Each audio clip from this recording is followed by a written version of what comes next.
Hi hello ನಮಸ್ಕಾರ welcome to my YouTube channel. ನಾನಿವತ್ತು ಸಖತ್ ಈಸಿಯಾಗಿರುವಂತಹ ಹಲ್ವಾ ಮಾಡೋದು ಹೇಳ್ಕೊಡ್ತಾ ಇದ್ದೀನಿ.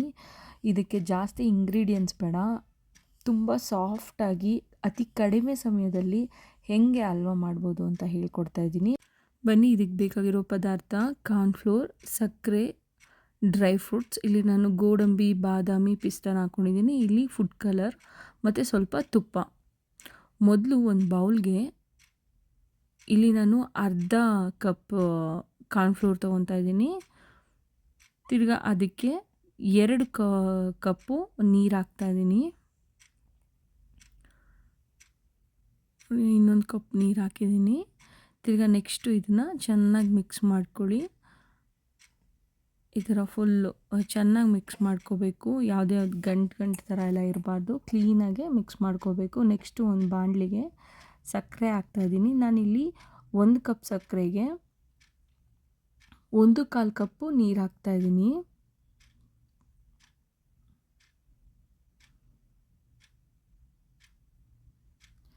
ನೆಕ್ಸ್ಟು ಇದನ್ನು ಚೆನ್ನಾಗೆ ಮಿಕ್ಸ್ ಮಾಡ್ಕೊಳ್ಳಿ. ಇದು ಪಾಕ ಥರ ಏನು ಬೇಡ, ಜಸ್ಟ್ ಆ ಸಕ್ಕರೆ ಕರಗಿದ್ರೆ ಸಾಕು. ಚೆನ್ನಾಗೆ ಮಿಕ್ಸ್ ಮಾಡ್ಕೊಳ್ಳಿ.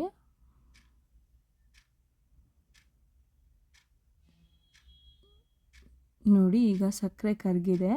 ನಾನು ಇದಕ್ಕೆ ನಾವು ಕಾರ್ನ್ಫ್ಲೋರ್ನ ಏನು ನಾವು ಕಲಸಿಟ್ಕೊಂಡಿದ್ವೋ ಅದನ್ನು ಇಲ್ಲಿ ಹಾಕ್ತಿದ್ದೀನಿ. ಹಾಕಿ ಚೆನ್ನಾಗಿ ಮಿಕ್ಸ್ ಮಾಡಬೇಕು. ಸೊ ನೀವು ಇಲ್ಲಿ ಎಷ್ಟು ಚೆನ್ನಾಗಿ ಮಿಕ್ಸ್ ಮಾಡ್ತೀರೋ ನಿಮ್ಮ ಹಲ್ವಾ ಅಷ್ಟು ಚೆನ್ನಾಗಿ ಬರುತ್ತೆ. ಸೊ ಹಿಂಗೆ ಮಿಕ್ಸ್ ಮಾಡ್ತಾನೇ ಇರಿ.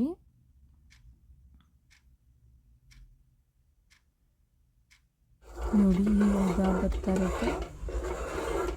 ಮಿಕ್ಸ್ ಮಾಡ್ಕೊಳ್ಳಿ.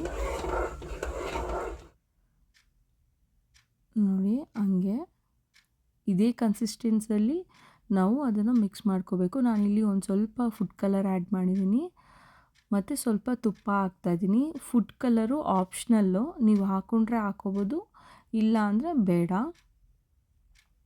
ಇದನ್ನು ಅಷ್ಟೇ ಚೆನ್ನಾಗಿ ನಾವು ಮಿಕ್ಸ್ ಮಾಡ್ಕೋಬೇಕು. ಈ ತುಪ್ಪ ನಾವೇನು ಹಾಕ್ಕೊಂಡಿದ್ದೀವೋ ಇಲ್ಲಿ ಸೈಡಲ್ಲೆಲ್ಲ ತುಪ್ಪ ಕಾಣಿಸ್ತಿದೆಯಲ್ಲ ನಿಮಗೆ, ಎಣ್ಣೆ ಥರ, ಬಟ್ ಅದೆಲ್ಲ ಫುಲ್ಲು ನಿಮಗೆ ಕಲಿಸ್ಬೇಕು. ಅಲ್ಲೇನು ಕಾಣಬಾರ್ದು, ಆಯಿಲ್ ಥರ. ನೋಡಿ, ಅಲ್ಲೆಲ್ಲ ಏನೂ ಕಾಣಬಾರ್ದು. ಮತ್ತು ಈ ಥರ ಚೆನ್ನಾಗಿ ಮಿಕ್ಸ್ ಮಾಡ್ಕೋಬೇಕು. ನೆಕ್ಸ್ಟು ನಾನು ಇನ್ನೂ ಒಂದು ಸ್ವಲ್ಪ ತುಪ್ಪ ಹಾಕ್ತೀನಿ. ಮತ್ತು ಹಾಗೆ ಕಲಿಸ್ಕೊಳ್ಳಿ. ನೋಡಿ, ಈ ಥರ ಕನ್ಸಿಸ್ಟೆನ್ಸಿಯಲ್ಲಿ ಬಂದಿದೆ. ಇನ್ನೂ ಒಂದು ಸ್ವಲ್ಪ ಕಲಿಸ್ಬೇಕು.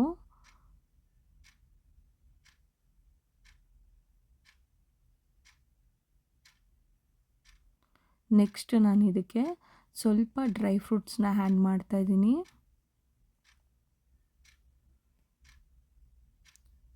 ಈಗಲೂ ಅಷ್ಟೇ ಸ್ವಲ್ಪ ಕಲಿಸ್ತಾ ಇರಿ.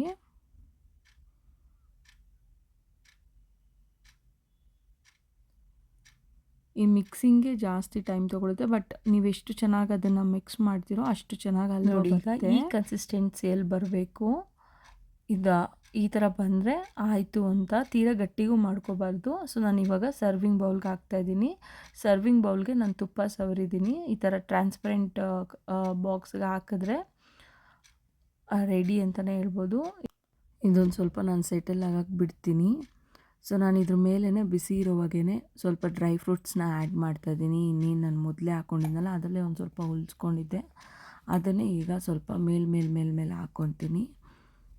ಸೊ ಈ ಥರ ನೀವಿನ್ನೂ ಇದಕ್ಕೆ ಬೇಕಾದರೆ ಪಂಪ್ಕಿನ್ ಸೀಡ್ಸು ಅಥವಾ ಸನ್ಫ್ಲವರ್ ಸೀಡ್ಸು ಆ ಥರ ಎಲ್ಲ ಹಾಕ್ಕೋಬೋದು, ಇನ್ನೂ ಚೆನ್ನಾಗಿರುತ್ತೆ. ನೆಕ್ಸ್ಟು ಇದನ್ನು ನಾನು 2 ಅವರ್ಸ್ ಬಿಟ್ಬಿಡ್ತೀನಿ. 2 ಅವರ್ಸ್ ಬಿಟ್ಟಾದಮೇಲೆ ನೋಡಿ ಈ ಥರ ಆಗುತ್ತೆ. ಫುಲ್ ಜೆಲ್ಲಿ ಥರ ಆಗಿರುತ್ತೆ. ನಾನು ಇದನ್ನು ನಮ್ಗೆ ಯಾವ ಶೇಪ್ ಬೇಕೋ ಆ ಶೇಪಲ್ಲಿ ಕಟ್ ಮಾಡ್ಕೋಬೋದು. ಸೊ ನಾನಿಲ್ಲಿ ಕಟ್ ಮಾಡ್ಕೊಂಡಿದ್ದೀನಿ. ತುಂಬಾ ಚೆನ್ನಾಗಿ ಬಂದಿದೆ. ನೋಡಿ, ಇಲ್ಲೆಷ್ಟು ಸಾಫ್ಟಾಗಿ ಬಂದಿದೆ. ಸೊ ಈ ಥರ ಬರಬೇಕು.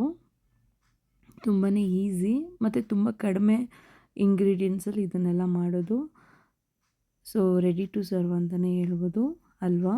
ನಿಮಗೆ ಈ ಒಂದು ರೆಸಿಪಿ ಇಷ್ಟ ಆದಲ್ಲಿ ನನ್ನ ಚಾನಲ್ನ ಸಬ್ಸ್ಕ್ರೈಬ್ ಮಾಡಿ, ಲೈಕ್ ಮಾಡಿ, ಶೇರ್ ಮಾಡಿ, ಕಾಮೆಂಟ್ ಮಾಡಿ. Thank you for watching.